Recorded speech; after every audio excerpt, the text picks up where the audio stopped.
それはとても興味深いですね。ありがとうございます。では、早速その資料を見せてくださいよ。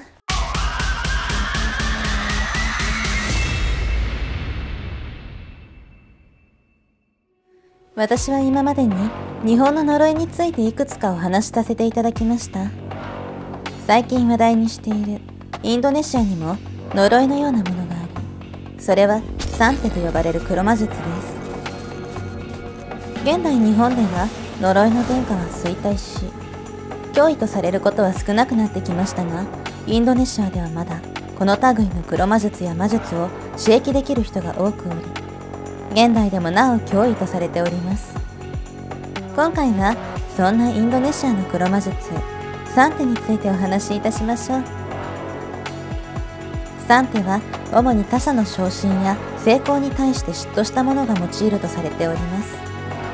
目的は対象者を長期間にわたり身体的・精神的に苦しめることであり、医療によって治癒及び診断することはできません。そのためにはサンテの脅威にさらされた人々がどのようになるか知っておかなければなりません。まず、このサンテはいろいろな種類があり、対象の相手に恋人ができないようにさせるもの、対象者とその恋人の縁切り、仕事や人間関係の運を下げるもの、対象者を混乱させ記憶を失わせるもの、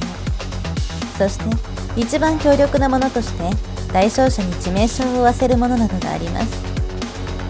では、このサンテの効果はどのようなものがあるでしょうか。ここが一番気になる部分かと思いますので、詳しく紹介していきましょう。不安感、恐怖感、集中力の欠如。常に理由のない不安感や恐怖感に襲われます。特に神に祈りを捧げるときに不快感を覚えたり、トカゲや鳥などの動物の鳴き声への恐怖感がつきまとうことがあるそうです。そして多くの場合は常に死に対する恐怖を抱えています。常に死や悲しみについて考え、何にも集中できなくなります。空想の世界の光、他者との合流を避けるようになり、一人でいるのが好きになります。一人で妄想や空想を繰り広げて、現実について考えるのを嫌うようになります。そして怠惰になり、何に対してもやる気が起きず、眠くなる傾向があります。体調が崩れる。肩や腕、ふくらはぎが過剰に痛み、性への執着がなくなります。突然に寒さを感じたり、背中に汗をかくほどのほてりを感じたりします。頭痛。サンテの影響を受ける人は通常、頭痛、めまい、吐き気を催します。頭痛は午後6時、午後9時、午後1時、午前3時、午前6時、午前9時などの特定の時間に発生し、これはちょうどサンテが活発に発動する時間だと言われております。これはインドネシアのお話なので、日本の場合、時差が働いて、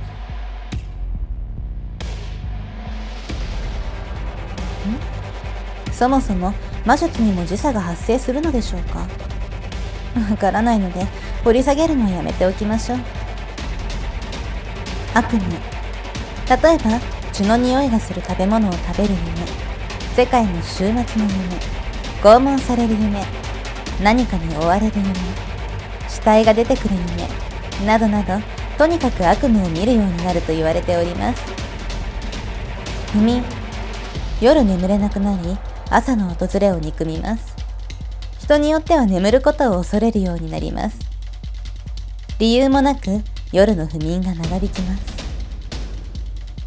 癇癪。癇癪を起こすようになり、他者にわめき立てるようになります。これに加えて暴力的になりますが、一時的なものですぐに収まります。いきなり癇癪を起こし、しばらくするとおとなしくなる。周りから見てもとても異常に見えるでしょうね。狐つきと同じような状態ですね。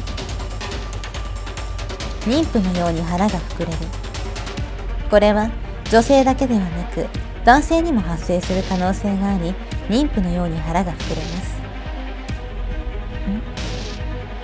肥満とは違うのですよね。どんなものか想像がつきませんが、日本でいう地方病のようなものでしょうか。以上のように対象者にかなりの影響をもたらすことのできる3手ですが、どのようにこの呪いを対象者にかけるのでしょうか。それについては明確な記述がなかったため、ニュースの記事を元に紹介いたします。体の不調を訴え、霊媒師に相談し、指定された場所を掘ると2つの包みが出てきました。綿の布を黄色い糸で結んだ包みからは、使用済みの釘、安全ピン、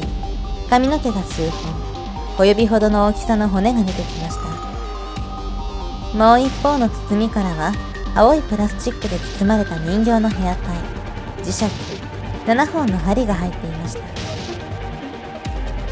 このように呪いは髪の毛、写真、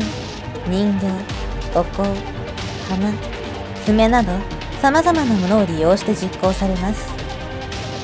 そしてこの技術を持つ者は限られていて、口コミ、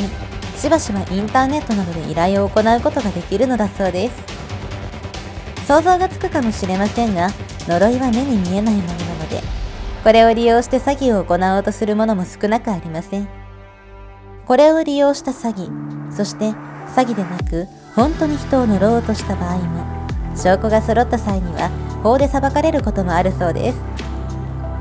まあ、この場合は詐欺であった方が平和かもしれませんね。そして最後に、この呪いを解く方法について、あまり興味が湧かなかったので手短にお話しいたしましょう。案外この呪いを解くための方法はたくさんあり、様々な植物がこの呪いよけに有効だそうです。一つ驚いたのは、魔術は主に地上約50センチで発動するため、ベッドではなく布団で眠ることで魔術に侵されることはないのだそうです。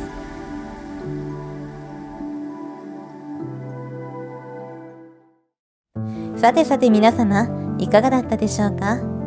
呪いが衰退した現代の日本人からすると、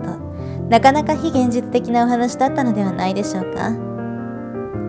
現代の日本では、これを精神病として分類することが多いように思いますが、医者にかかっても治らない方もいらっしゃるので、そういった方は実際にはこの3点の被害者かもしれませんね。ところで皆様は、これらの症状に当てはまりましたか？私はというと、正直なところ、夜に眠ることはありませんし、死体の出てくる夢なんて日常茶飯事ですし、血の匂いのする食べ物を食べる夢ではなくて、血の匂いのする食べ物なんて私の主食です。3手にかかっている自覚はありませんが、もしかしたら私も。そう言っても、正直私は今の私に困ったことがございませんので、3手にかかったままでいいかもしれません。悲願のお話、ご清聴いただき、ありがとうございます。お気に召しましたらまた遊びに来てくださいね。